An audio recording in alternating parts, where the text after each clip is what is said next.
екінші кезең шырғаға салудың үстінен түстік.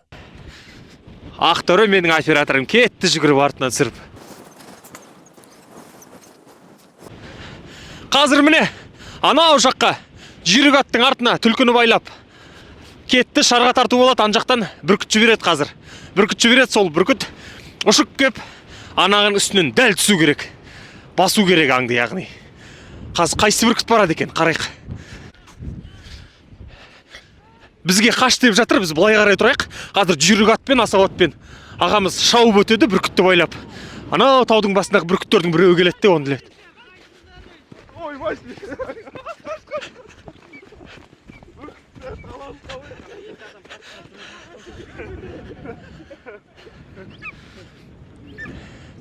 Біз анау жақтан жүгіріп келдік. Қазақта сөз бар. Аран ашылған қыран не аңдалады, не аңшының өзін алады дейді. Сондықтан да бұл ойыншық емес.